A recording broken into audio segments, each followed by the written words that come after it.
2 days ago, I read a journal published by Dinakaran Savaria, Dalit women and Dalit and tribal women being the ecological victims of the contemporary times. And I mean, they have been the victims for so long. It was a research paper that was a journal paper. And it has been one of the journal papers that I have really found interesting something about it. The very way that I never thought in a way that it has led me to think. Never have I ever focused too deeply about this ecological aspect of the discrimination. I am well aware of the fact about Dalit struggles. That is something that is, I'll say, a common knowledge for everyone, but common sense is not common, right? Common knowledge cannot be common, is not common. And after reading that paper, I have started to look on things quite differently as any as any journal paper should do, any research paper should do. And one of the things that I found really inspired, not inspired, but really, what can I say? One of the things that I realized is a very representational environment that we should live in. As of now, I believe that we are not living in a very representational thing here. For example, let's take the newly come CJP, Cockroach Janata Party, right? You have three spokesperson, all of them being men. No woman, no transgender ever being in that thing. And that is one of the things that it's very bad. You need to realize that when you are representing a bunch of people, you need to have representation of all sizes. You need to have a representation of the lower caste. You need to have a representation of the tribal people. You need to have a representation of women. Importantly, you cannot take decisions behalf on every person. You are not. You need to.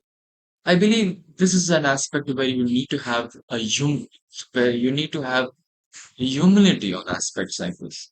He, I as a person would not have as much knowledge that these people might have. I am a man. I am a 19-year-old man, right? I am a 19-year-old boy. Boy sounds good. Man sounds too serious. And my approach towards this will be a very approach that a man will take, right?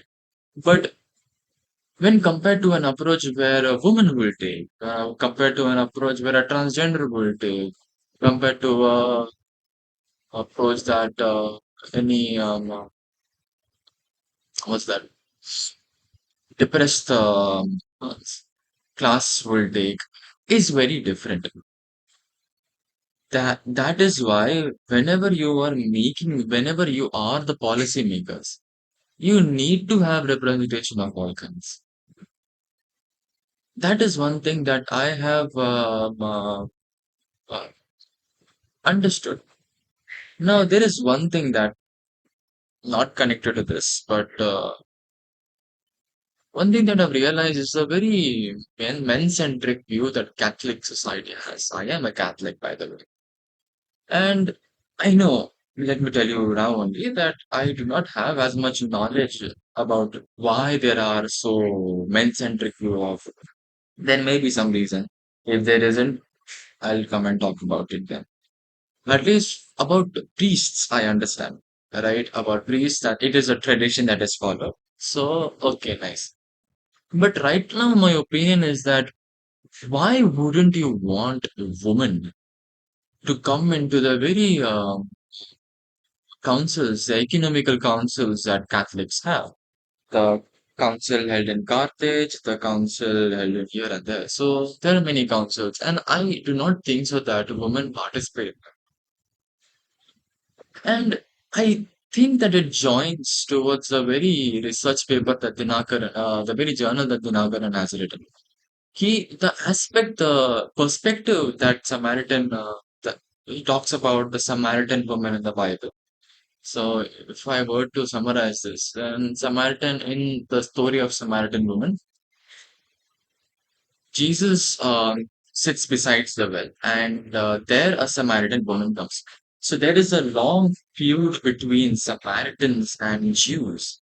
Jews have, I guess, excluded Samaritans.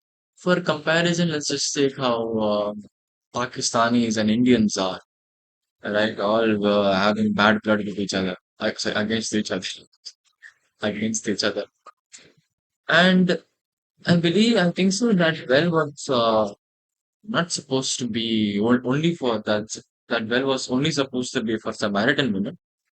And thus, when the Samaritan woman was going to take water from it, she is surprised to see when a Jew, who is Jesus, um, uh, talks to her and says and asks her, கீழே போய்க்கிறான்ல இப்படி கீழே போய்க்கிறான் ஆமா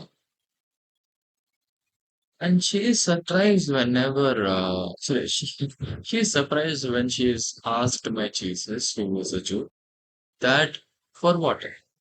You know, normally Jews and Samaritans don't talk to each other. But here they do, because Jesus had. He does not. I like one thing about Jesus. You know, I know that he is the Son of God, but no, there's no buts, okay? He is such a good representation of how a human should be. Right? Never mind. Let's not get into that. We are going to some other track station altogether. We are supposed to go to GTB Nagar. We are going to what's that station's name? Uh, GTB Nagar King Circle. We are going towards Mayhem now. Let's not go there. Okay. So yes, Jesus asks her for water, and the Samaritan woman is surprised. And the research, the journal. Why am I saying research? The journal Dinakaran argues that why did we not have an approach besides having a spiritual explanation of that? Why did we not have a very ecological explanation towards that? Why did we not have a very humanistic approach towards that? Why did we not ask questions related to about why did the Samaritan woman go there? Was she facing any type of problems? Was she discriminated against? Why is she the only person there? Why is she coming there in a sunny day and all? We should have asked questions, but we did not. Right. And the and J- I guess Dinakaran it is who's arguing, or I must have not read the journal very carefully. But some person argues that you need to have people from different sections of society to represent the general mass. Yes. So that is one thing that I got. The second thing is the very what can I say?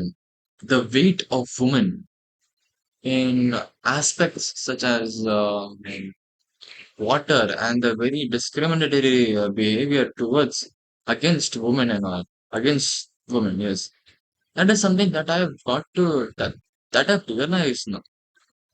See, I didn't know कि मतलब women are the household, like the people that do things for the house as they are uh, restricted to it. But I've never felt कि how much effect it puts, how much effect it puts on them as people, as individuals themselves, as humans themselves. They have to travel for God knows how many kilometers, and take something is that is something that is very cruel. That is very cruel, by the way. Reading that, I felt very privileged. For God's sake, I shouldn't be feeling that way though. But I mean, just walking 5 to 6 kilometers for water is something crazy shit that I have. That even though I knew, I understood. Do you get it? Even though I knew about it, I understood it right now. And that is something that, you know, saddened me a lot. And plus the thing that the many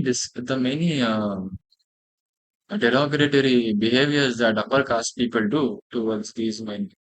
In the daylight, they will be, oh, untouchable women, stay away from. And then the night, they will be opposite to them. That is something very sad. That is very sad. And the third thing that I got to understand is the society that we would have been if we had women also contributing to the development. If only we hadn't had these many Brahmins, I'll call them out right now, the Brahmins, if only we did not have these people going on and criminalizing other people, especially women, right? We would have been in a different society. Right now, right now we are where we are because of only the men contribution. We need to understand one thing that women are also humans. And that is something that not many people understand it. Just like I said, common sense not being common, right? This dehumanization of women is something that it occurs across India. Hello, Natarajan from the editing side. Let me tell you something about myself. This thing that I do is very odd. Is very odd. Let me summarize it right now. It is very odd. I do it for every kind of thing. I need to realize that I should stop doing it. I keep on doing this. That's my mistake. I am sorry about it. Okay, and I mean every word that I said. It is a discriminatory behavior. It is a dehumanization in its very, very, very damn roots. That is all. Bye. Oh, you should not wear this. Oh, you should not do this. Oh, you should not that. Stay in a home. Be where you are. If you are okay. That is how you should be as a woman. That is how they are told to. And that is what I call that is what it is called as rehumanization. That is something very sad about our society, and frankly, very less people take even emphasize about this topic enough. And that is what I learned from this journal paper. One of this journal paper has taught me something invaluable. I wouldn't have learned about it better than any place. And I really thank Dinakaran. I forgot. I'm sorry. If you're watching this, I forgot last name. Dinakaran Savarikumar, I guess. Dinakaran sir. I'm really thankful for you to writing this journal paper. Right? I'm very thankful to you. I guess you are a priest. I do not. If you are a priest, God bless you, right? For you are doing the work of God right now. That is the work of God, to be honest. To go on and tell people the truth, right? We need to bring more Jesus into our own lives. If we have not realized, then Jesus is the biggest, what can I say, anti-caste um, thinkers in my whole hierarchy. Okay, I have Periyar, VVR Periyar, and Annadurai in the same level. I believe they are the very, sorry, Annadurai, EVR Periyar, and then Dr. Babasaheb Ambedkar are all in the same level. On top of the level, I have Jesus Christ. That guy is exceptional, supporting the people who are at the very bottom of the society while criticizing the cream of the society on their faces is something that we need to learn about Jesus. We need to learn about Jesus, how to be better Christians or not, how to be better humans. Even if you are not a Christian, even if you are not a religious person, you need to learn about who Jesus really is. what a revolutionary he is right now, what a revolutionary he was, and how a threat to society he was, so much as even though he had committed no mistakes, he was crucified. And if you are a Christian, let us remember the very early Christians who never gave up on the gospel of Jesus, who never gave up on the gospel, who never gave up on the gospel of God. Let us remember the pain and the suffering they went through in upholding the thoughts of Christ, upholding the words of Christ. That is what I want to end this video right now. Right? Let us remember Jesus in all our ways. Let us remember Jesus as the revolutionary he is. Let us remember Jesus of who he was. I do not want to shove my Christian opinions on anyone, but for Christians, let us remember Jesus, our ways and our minds. That's all. Now, this is the first time I'm going to give a proper bye bye in any video. Bye bye.